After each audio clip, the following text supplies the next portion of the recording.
All right, so we're headed on a road trip. We've got the dogs, got the hubby, we've got some caffeine. We are going to talk about today lifting with your significant other. Me and Logan, we've been married for almost, 5 years now? Yep. And we've been together for 10. And most of our life in a relationship, we've been working out together. Let's talk about this a little bit. Let's navigate the problems with relationships and working out.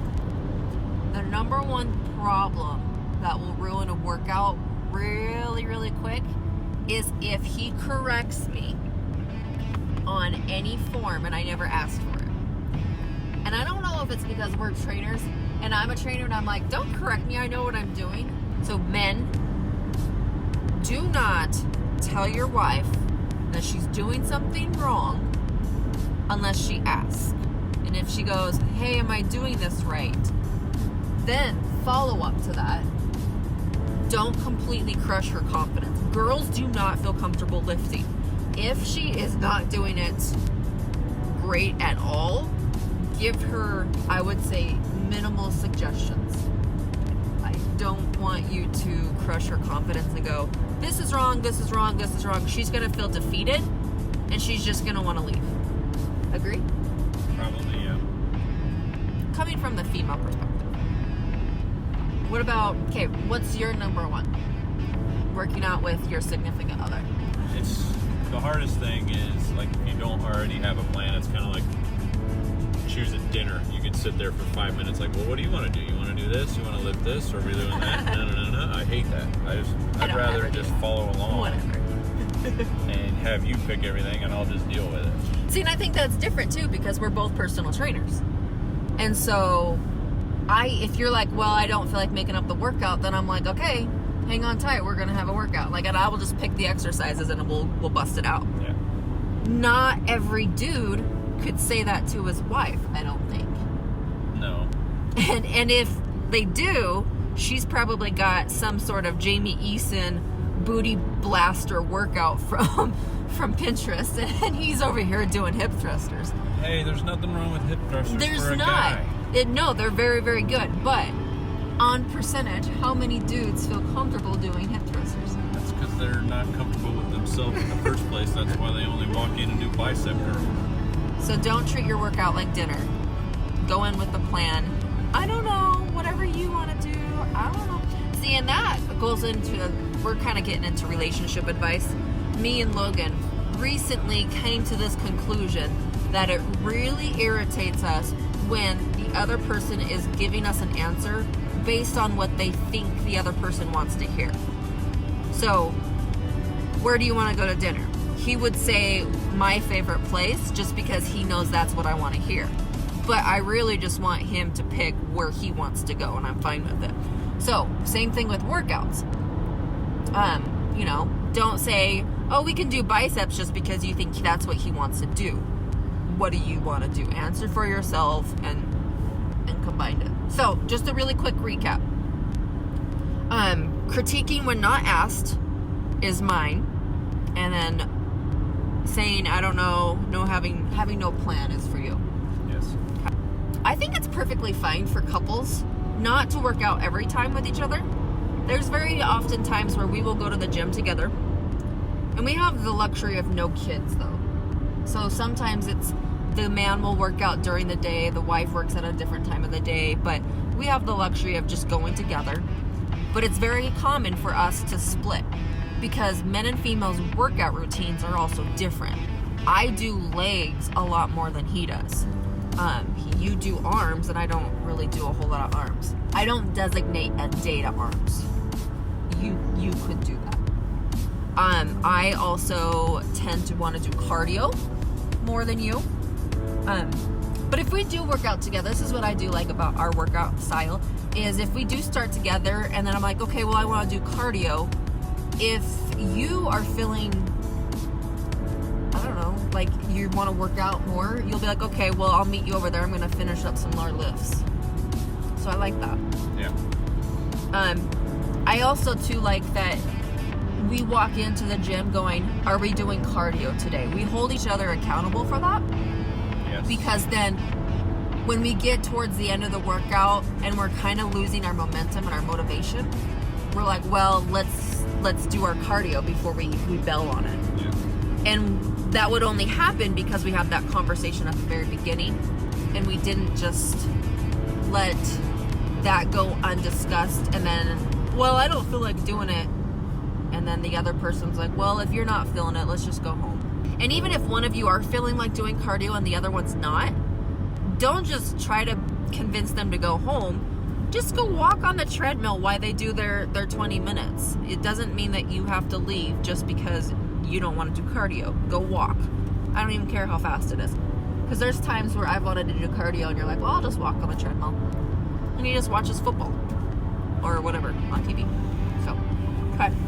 Last thing I think is it's hard with a male and female combo is because my heart rate, I have to do a lot of plyo to get my heart rate up to burn some calories, and I need to burn calories. This guy needs to put on his muscle mass and keep it. So our training styles tend to be a little bit different in the fact that I need to do a lot of athletic jumping and plyo and hit and supersets or trisets, and he could just do very basic lifting and be fine. So, but I think that's also fine too, is like sometimes I'll throw in some jump lunges in between our supersets and you won't do it. Rarely, but yeah. I'm actually curious to hear what other people say and what the biggest issue. Talking to some of my clients, I think the critiquing is the number one. Granted, I work with a lot of females, and I think that's a common feeling is that they're not confident with lifting, and any like critique that goes a little too far just crushes their confidence. I think if they did the same program and had videos to follow, so they were both learning that particular technique, would help them a lot, even when they were lifting alone and then on days that they couldn't get together. Agreed. That's why it takes the argument out. This is the way it's supposed to be done. This is what the trainer wants. We'll do it this way. Yep. Because I think there's a lot out there. And there's a big misconception that outside of a booty blaster program that there's women's workouts and men's workouts. It's not really all that different, with the exception of a few glute isolation exercises, which aren't necessarily bad, but guys just don't like to do, like, fire hydrants and crap that, are just accessories anyway. But I do think women tend to do legs more, just because that's where females carry a lot of their body weight. Yeah. Substitute that second leg day for an arm day, and they're still on the same program. So. I don't think it's so much gender as much as like what your body type is. Are you a very lean person and you have problems putting on muscle mass? Are you a heavier, softer person who needs to add muscle but incorporate cardio? So it's not so much gender but body type. But yeah, it doesn't really change up. I think people get lost in like, oh, I'm a female, I have to do 15 reps. Or I'm a dude, I have to do 8 reps. I think it's very important for everyone to change up their reps and sets. I don't think there's really a rule set as it. Sometimes I'll even, like if I'm feeling good, I'll go to 15. But then on the next set, I'll add more weight and maybe only do 12. I do a lot of drop sets. And that's just because I have this obsession, I guess. You're a damn meathead. I'm a meathead. I like to see how strong I can get. So I'll start out warming up, and then I'll get heavier and heavier and my reps go down and down and down. I don't always do that. But I think my obsession with lifting heavier started when I started lifting with you. When I first started out, I was not a lifter. I was a cardio bunny. I ran miles and miles and miles, and he got me into lifting when we first started dating.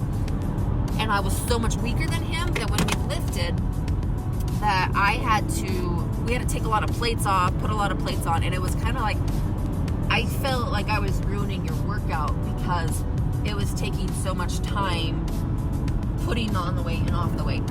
And so I was like, hey, if I want to hang out with my boyfriend and I want to lift with him, I got to get stronger so I don't irritate him, so that he's not like, ugh, I have to work out with my girlfriend again. I didn't ever want you to feel like that. So I was like, okay, I got to get stronger. I think that's where that all stemmed from. Speaking of weights for guys, if you are a dude watching this video, let me just give you a perspective. I think if a man has never lifted with a female, it's really hard to know where her weight should be. I've seen a lot of guys hand their girlfriends weights for an exercise, and it's either way too light, like they think she's a pansy, or way too heavy because they just have no idea. You have the extra benefit of being a personal trainer. Yeah. So you kind of know. You can guess pretty good. You can guess pretty good. It just comes with the job to know what you can hand me. So guys, if your female is strong, cut your weight in half and maybe a little bit below that. Now, if this is one of your muscle strengths that you are just a killer at, cut your weight in half and then even less. For the longest time, it was always my goal to lift at least 50% the weight that Logan did. For instance, if he did 100 pounds on an exercise, I was at least 50. That was my goal. There are some exercises that are really hard to do that. Shoulder press, overhead. Females are just not as strong as dudes to press overhead. Cut it in half and then less. And then she can always go up from there. I think lateral raises actually. Guys are strong at it because they throw the weight around, some of them. But girls, this is a very hard exercise for us. So, but that will give you a rough idea of what to hand the weights. Let's get to our hand signals. This is fun. This is my favorite part of what we're going to talk about today. So Logan and I always wear headphones. Very rarely do we talk during our workouts. A lot of it is sign language. A lot of it is just, I'll watch what you do and I'll follow you. We don't talk a whole lot. So if we need a spot, and this is if we're working out together or not, if he sees me and I do this hand signal, it means I need a spot. Yeah, so it's like raise the roof is what we do. Like, I need some support. I don't even know how this came about. One day, one of us was doing chest press. Yeah, I don't know. Probably. And I think we were across the gym and one of us caught eyesight, and I don't remember who was it, but we did this and instantly we're like, oh, you need a spot. And then we like walked over there and did it. So if anyone sees us across the gym, they're probably like, what is that couple doing? Are they like dancing and raising the roof or something? Because we literally do it both hands, and it's just that big. It's not like we're like dramatic or anything, but it's kind of funny. And then when we're doing supersets, if we want to do one more, or we're asking, like, are we doing 3 or 4? So if we're doing 3 or 4, we'll do 3 or 4. This is all we'll do. Literally no verbal communication, just 3 or 4. And then if one of us is kind of feeling good and we want to do another one, we'll do kind of like when you're at the bar. A lot of our signals are bar signals. Except for we don't even do that whole come over here. It's just like, help me, help me raise the roof. So one more is just the little circle thing with your finger. 3 or 4 rounds. And then if we're done, so I'll do one more and he'll go, no, we're done. Which is the same at the bar. Same bar. Cut me off, bartender. Cut me off, trainer. I'm done. No more. Keep it tap. So, like, a lot of the time, I'll just watch what you do and I'll follow you. But if I didn't catch it, I'll, like, do the hand motion of, like, single arm, both arms. So this is hard because we don't have 2 arms available to do this. But, like, we'll do the alternating signal. Yeah. Yeah. And then together and stuff like that. So, oh, and then hand grip, too. So when we're doing pull-ups, like, we'll do this, this, this. Again, no communication. Anyone watches us in the gym, they probably think we have, like, the worst relationship because we never talk. Headphones in. It is. It's seriously all nonverbal. I think, though, it works for us because we're very kind of introverted people. We're introverted people stuck in an extroverted world. With personal training, we spend an hour with each client, talking to them, engaging with them. So for people with our personality, it's kind of exhausting. And so by the time when we get to the workout, the last thing him and I want to do is talk. And I don't think it's anything against each other. No. It's just, I'm kind of beat and I don't want to talk. So this kind of works. But there's some days that we do, and it's funny, on those days, I keep muting my headphones, and at some point, I just don't even turn them back on. They're in my ears, but they're not on. Yeah. Sometimes if we don't have a plan and we get to the gym and we're like, well, what muscle group are we doing? We'll point to the muscle group. Like, and we're just foam rolling and we still don't talk to each other. We'll be like shoulders, chest, legs, like we'll point to it. And then if it's complicated, we'll like, if we have to talk to each other, we'll unmute it and be like, well, let's do like all upper body, or let's do this, or let's do that. At some point, it is about a communication. When you first get to the gym, you have to tell your partner, like, I'm not really in the mood today, I'll just follow you. And if you say, I'll follow you, you can't complain about the workout. I tend to do that. Yeah. Oh. Logan, as an athletic trainer, and he currently works with golfers a lot, so we tend to do some of these weird core things and stupid functional crap. I tend to just want to be a musclehead sometimes, and I want to lift, and he wants to do all this functional stuff to make us better. So very rarely do I let him guide the workout because I hate that stuff. Cool. All right, so I hope this video has kind of helped you navigate working out with your significant other. If you like these type of videos and us discussing, let us know, comment, like this video, subscribe to our YouTube channel, and check out Ali Smith Figure and Low Cop 12 on Instagram and Facebook. We do women workouts, we do men workouts, we do golf training, we do a lot of information. So let us know if you like it, and thanks.